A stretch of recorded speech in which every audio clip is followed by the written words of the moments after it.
Oh, it's getting silly now, isn't it? We're getting over 500 floating boaters every day. That is illegal immigrants. I know there are plenty of people out there with noble and lofty ideals who proclaim that all those poor souls should be welcomed, fed, clothed and housed, but they rarely give a thought as to how that is achieved. I, like any other decent human being, am quite happy accepting genuine refugees fleeing the terrors of war and oppression. The UN Charter we signed up to many years ago clearly stipulates that all nations have a duty to help such people, and that they in turn must accept refuge in the first safe state that they reach. Unless I'm very much mistaken, there are a number of problems here. First, these people arriving in rubber boats are illegal immigrants. They have not sought refuge from the terrors back home by accessing the established and legal route for genuine refugees through the many British embassies, or why?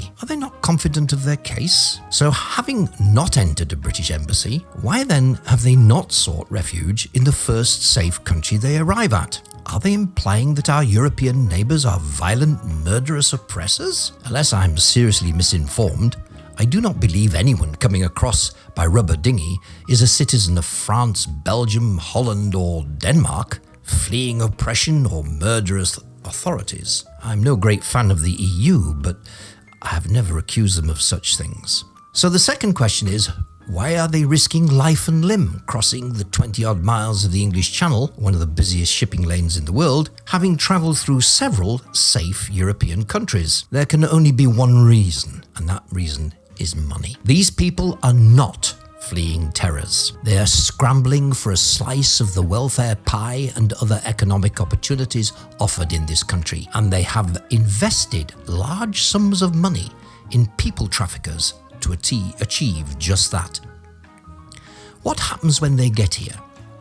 Well, the ones who end up in the hands of the authorities become, largely, the responsibility of the County Council's Social Welfare Department. That's the department set up to safeguard children from broken, troubled backgrounds and orphans. The one that runs a fostering service. Many of these illegals proclaim themselves to be just 15 or 16 years old. Though who accepts and checks their claims, God only knows, because they're a pretty rubbish judge of ages. Which is why we end up with young men of 25 years or more sitting in classes of 16-year-olds. As well as that particular stupidity, the county has to pay for the foster carers for clothes, school uniforms, food, often special diet requirements, and other things.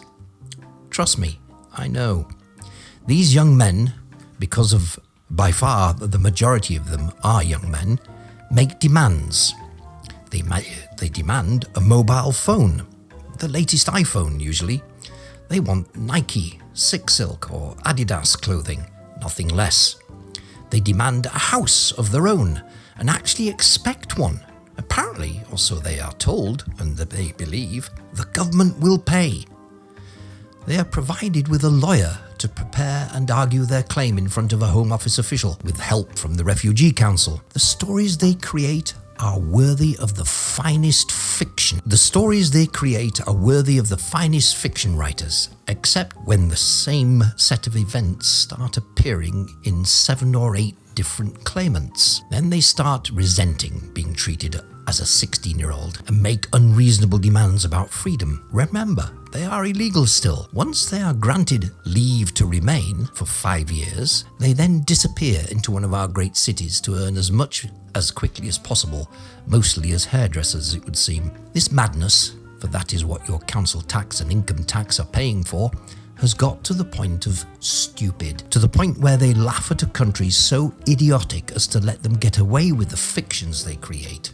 Their respect for us is nil.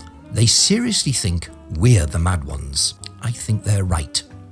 Unless Boris's lot solve this appalling situation in a matter of weeks, there should be a movement across this country to start parliamentary recalls and find someone who can fix it.